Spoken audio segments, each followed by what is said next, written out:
comment géolocaliser un modèle dans SketchUp. Donc ici, j'ai une maquette, ou en tout cas une partie de maquette. Et ce que je veux, c'est la positionner à un endroit avec une orientation précise par rapport aux points cardinaux. Donc, de base, la maquette est positionnée, donc la face sur l'axe rouge, la façade principale, je dirais, c'est fait face au sud, et donc l'axe vert est orienté vers le nord. Donc, on est capable de réaliser ça quand on a la commande SolarNorth, c'est-à-dire l'extension SolarNorth qui est installée. Si je clique ici, ça nous montre le nord. Vous voyez, le nord est parfaitement aligné sur l'axe vert. Des fois, il y a des petites marges, il y a un petit angle, là, je ne sais pas exactement pourquoi, que parfois il n'est pas tout à fait orienté sur l'axe vert, mais bon, peu importe, c'est pas mal l'orientation vers le nord. Donc moi, ce que je veux, c'est placer cette maquette-là et l'orienter d'une manière précise dans la réalité. Donc, il y a une commande je vais éteindre mon or ici. Il y a une commande, une option dans SketchUp qui permet de faire ça de manière très efficace. Donc, je vais m'en aller dans l'onglet Fichier. Et dans l'onglet Fichier, j'ai ici Géoposition. Je vais faire Ajouter un emplacement. Donc là, il y a une carte satellite qui apparaît. Donc, on a juste à dézoomer et aller se positionner à l'endroit où est-ce qu'on veut sur la carte. Dans mon cas, je vais positionner la façade fenestrée de ma maquette. Je veux la positionner pour qu'elle soit orientée exactement pareil comme le local F4752 du Cégep. Donc ici, c'est le pavillon Marquette, le pavillon F du Cégep Garneau. Et le local il est souvent utilisé pour les cours de DAO et dans cette orientation-là, donc le 4752. Donc, je positionne mon bâtiment, ça peut être n'importe où dans la ville ou même sur la planète Terre. Là. Donc, je me positionne ici, je vais faire sélectionner une région. Et là, je vais encadrer le pavillon F du mieux que je peux. C'est pas obligé d'être infiniment précis. On voit qu'on ne sera pas 100% précis. Là, le satellite qui a pris l'image est un peu en oblique par rapport au bâtiment, mais c'est quand même assez précis pour ce qu'on a besoin. Je fais importation. Ça prend quelques secondes. Et j'ai l'image satellite qui vient de s'imprimer sur mon modèle.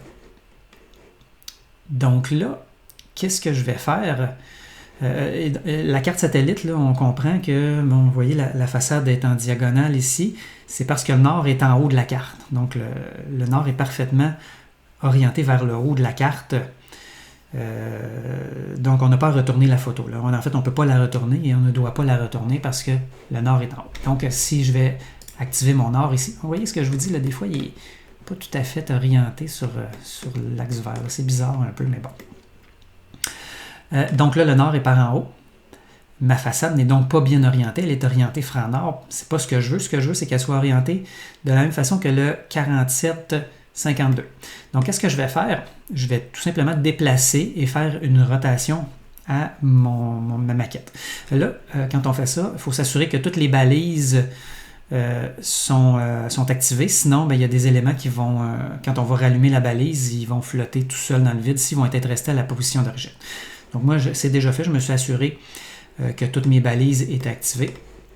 Je vais sélectionner mon bâtiment dans son ensemble et je vais me placer en plan. Tiens, en plan et je vais m'assurer d'être en projection parallèle. Donc en plan, en projection parallèle et je déplace mon bâtiment. C'est pas une mauvaise idée d'utiliser les contraintes là, pour être sûr que le bâtiment ne se déplace pas en hauteur. C'est approximatif, hein, je vais déposer le coin à peu près sur la façade du bâtiment. Et ensuite, je vais utiliser mon compas, la commande Q, pour faire une rotation. Et je vais y aller du mieux que je peux pour orienter ma façade de la même façon que le 4752. Donc, c'est fait. Mon bâtiment est orienté. Maintenant, Le problème que j'ai, c'est que, vous voyez, mes axes n'ont pas bougé, eux. Donc là, je viens de tourner ma maquette par rapport à mes axes. Mes axes n'ont pas bougé. Fait que là, ça va être un petit peu problématique parce que quand je vais essayer de dessiner, mes commandes de dessin dans SketchUp vont suivre les axes du modèle. Donc, qu'est-ce que je vais faire? Je vais aller modifier ces axes-là. Donc, là, je me mets en 3D, c'est plus facile. Et donc, il y a une petite commande ici pour modifier les axes. Je ne connais pas le raccourci clavier, là, mais bon, c'est les petits axes ici, vous voyez. C'est assez facile à repérer. C'est au-dessus du ruban à mesurer. Donc, je clique là-dessus. Et là, c'est important, hein? L'axe rouge doit être situé, aligné sur la façade principale. L'axe vert, c'est la profondeur du modèle. Et l'axe bleu, c'est l'axe Z, donc l'axe vertical. Donc là, je clique sur le coin de mon bâtiment ici. Je vais m'assurer que mon axe rouge, vous voyez, c'est l'axe rouge ici. L'axe rouge s'en va vers la droite sur ma façade. L'axe vert en profondeur. Et donc, l'axe bleu vers le haut. Donc là, si je me remets dans l'orientation du bâtiment, vous voyez, le nord est encore bien orienté. L'axe vert a changé, mais le nord, lui, n'a pas changé. Hein. Il est resté orienté là où il doit. Hein. C'est donc à peu près sur le coin du bâtiment, là, vers le haut. Vers ce qui était anciennement le haut de la maquette. Mais là, donc ma façade a changé. Fait qu'à partir de ce moment-là, ma façade est orientée de la même manière que le 47-52. Donc, on peut aller dans la petite palette d'outils ombre, on peut aller activer nos ombres. Donc, le fuseau horaire pour le Canada, l'Est, bon, vous voyez, j'ai été chercher ici sur le site du gouvernement du Canada. Donc, ça varie. Hein. On peut être UTC-5 ou UTC-4 selon qu'on est l'heure normale, donc l'heure d'hiver ou l'heure d'été. Donc là, on est au mois d'avril. On vient de changer l'heure, admettons. Donc, je vais mettre -4. UTC-4. Donc, on est au mois d'avril. Je peux déplacer le petit curseur ici à avril. Admettons que le cours commence à 14 heures.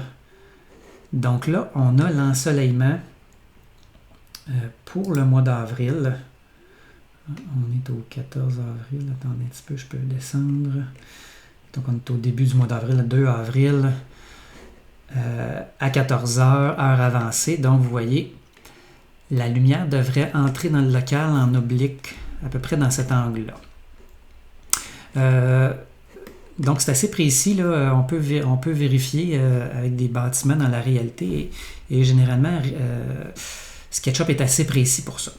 Bon, maintenant, notre modèle est géolocalisé. Si je m'en vais dans Fenêtre, Info sur le modèle, Géoposition.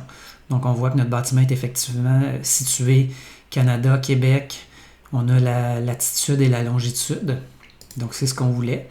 L'image satellite du fond, si on n'en veut pas, on a juste à aller éteindre la balise. Je m'en viens ici.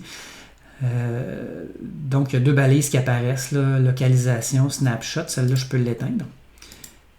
Il y a une autre balise qui vient par défaut qui s'appelle location terrain. Ça nous donne supposément la topographie du bâtiment. Ça me semble assez précis. Hein? Quand on arrive du boulevard de l'Entente, on entre au 2e étage du pavillon Marquette. Il y a quelques marches à monter. On arrive au 2e niveau. Puis si on arrive du stationnement à l'arrière, on rentre au niveau 1. Hein? Donc, si on arrive par l'arrière, il faut prendre l'ascenseur puis monter 4 étages pour se rendre jusqu'à l'étage du design d'intérieur. Si on arrive par le boulevard de l'Entente, on a juste 3 étages à monter. Donc, la topographie peut nous être utile aussi. Donc, voilà. On élimine ça si on n'en a pas besoin. Et, est-ce qu'il y a d'autres choses? Ah oui, il y a juste une petite parenthèse. Ça se peut parfois que lorsque vous allez modifier les axes de votre bâtiment en modifiant la grille des axes, ça se pourrait que si vous avez mis des textures, les textures horizontales ne suivent pas le mouvement. Donc à ce moment-là, hein, on sait comment faire. On clique sur notre texture, on clique droit, texture, et là, avec le petit outil de position, on va être capable facilement de venir réorienter ces textures-là.